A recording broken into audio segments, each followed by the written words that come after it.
नमस्कार, दोपहर के 12 बज रहे हैं। वक्त ब्रेकिंग न्यूज का, साथ आपके मैं हूं अर्पिता आर्य। ब्रेकिंग न्यूज की शुरुआत राहुल गांधी के भाषण पर मचे बवाल से। कल राहुल गांधी ने लोकसभा में राष्ट्रपति के अभिभाषण पर धन्यवाद प्रस्ताव पर चर्चा के दौरान 90 मिनट तक भाषण दिया।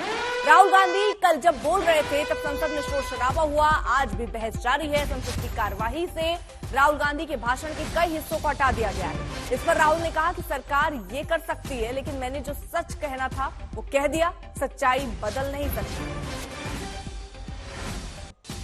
तो राहुल गांधी ने बोला कि मुझे जो कहना था वो मैं कह चुका हूं। सच को दबाया नहीं जा सकता है।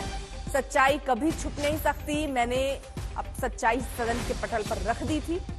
जब वो सवाल पूछा गया उनसे कि आपके कुछ हिस्से आपके बयान के हटाए गए, उस पर राहुल गांधी ने ये जवाब दिया।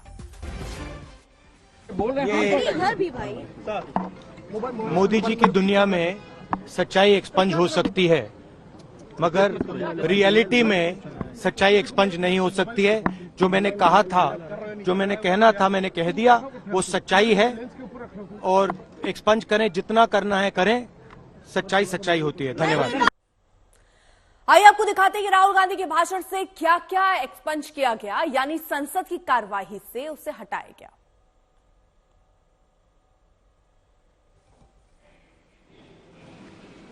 ये देश डर का देश।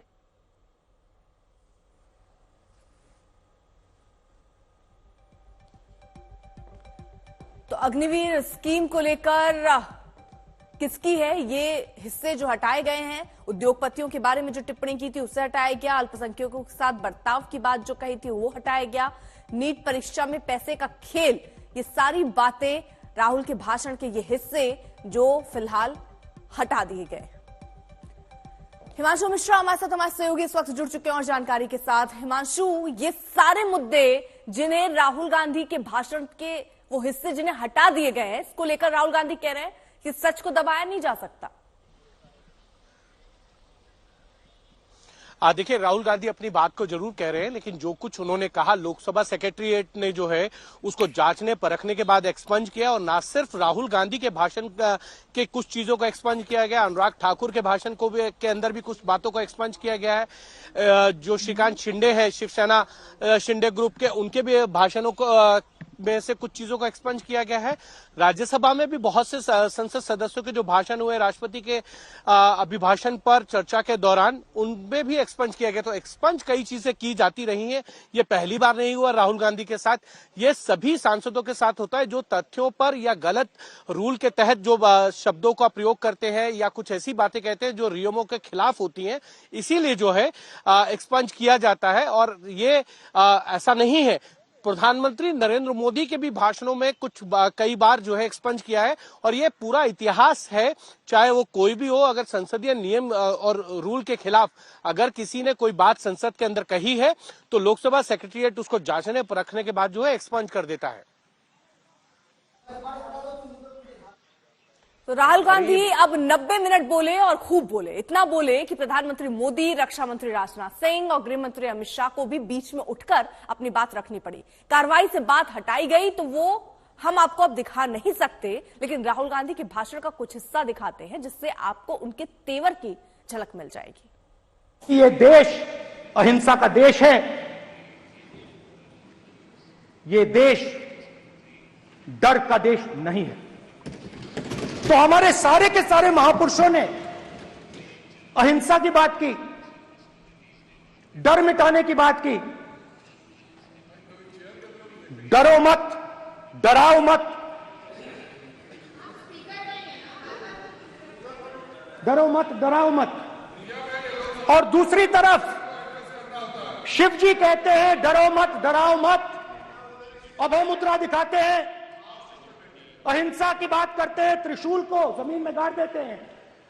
और जो लोग अपने आप को हिंदू कहते हैं वो 24 घंटा हिंसा हिंसा हिंसा, नफरत नफरत नफरत, असत्य सत्य असत्य। आप हिंदू हो ही नहीं। हिंदू धर्म में साफ लिखा है, सत्य के साथ खड़ा होना चाहिए, सत्य से पीछे नहीं हटना चाहिए, सत्य से नहीं डरना चाहिए। अहिंसा हमारा प्रतीक है। ये इसलिए चिल्ला रहे हैं क्योंकि तीर यहाँ पे दिल में लगा है।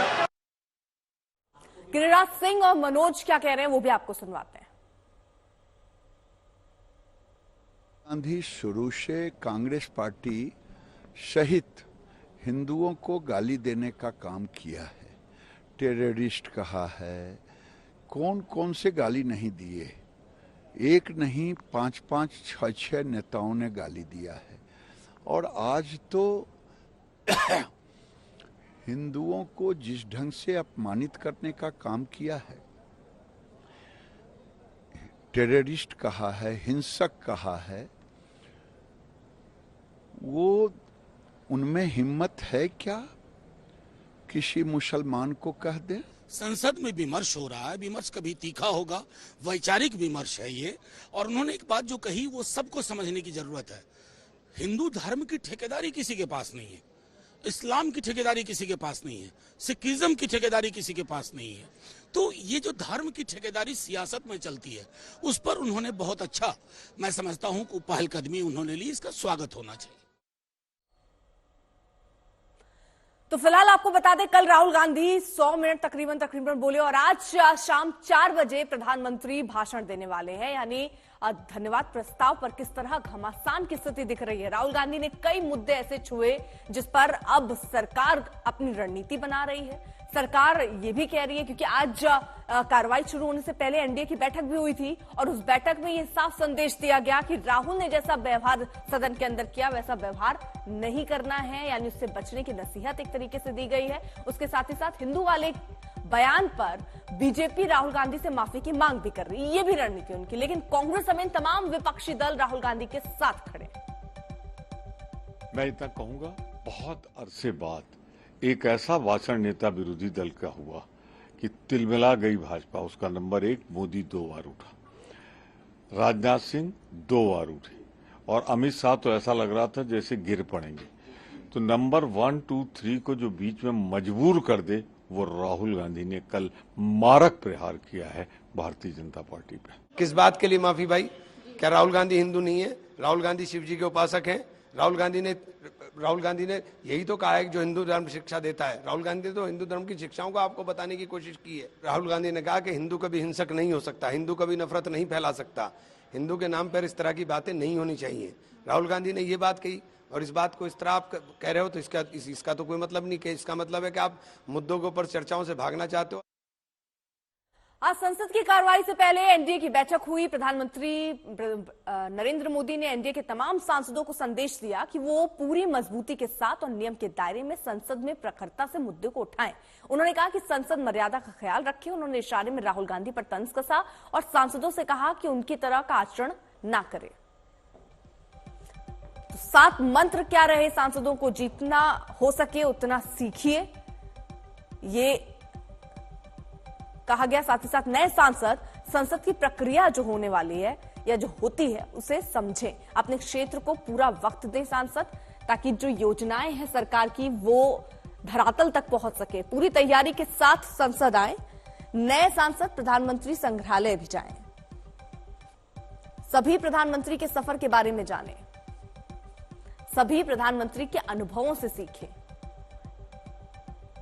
प्रधानमंत्री जी जैसे कहा कि हर एक एमपी को अपने जड़ से, अपने कॉन्स्टिट्यूंसी से जुड़े रहना चाहिए, वहां के मुद्दे को पार्लियामेंट में नियम तहत रखना चाहिए और अच्छा सांसद बनने के लिए सिर्फ इधर उधर मतलब भाषण देकर के नहीं, रूल के तहत काम करके अपने मुद्दे को प्रखर रूप से पार्लियामेंट के अंदर रखना है। ये मैं मानता हूं कि सब एमपी के लिए, चाहे नए हो पुराने हो, सब एमपी के लिए बहुत अच्छा हम लोगों को प्रधानमंत्री जी का सुझाव है। प्रधानमंत्री जी हमेशा इस बात को लेकर रहते हैं कि ज्यादा से ज्यादा समय लोग संसद में बिताएं, ज्यादा से जितना समय रहेंगे उतना ही ज्यादा सीखने को मिलता है। मैंने भी जब मैं फर्स्ट टाइम सेकंड टाइम सांसद था, सबसे ज्यादा मैंने प्रयास यही किया कि ज्यादा से ज्यादा समय आप हाउस में रहते हैं, डिबेट को सुनते हैं, बहुत सारी बातों को सीखने का आपको मौका मिलता है। ये तमाम बातें प्रधानमंत्री जी के भी द्वारा कही गई। पहली बार मतलब एनडीए की पार्लियामेंट्री पार्टी की मीटिंग हुई है, प्रधानमंत्री जी ने संबोधित किया है और तीसरी बार अपने को मतलब वो सत्ता में आने का मौका मिला है।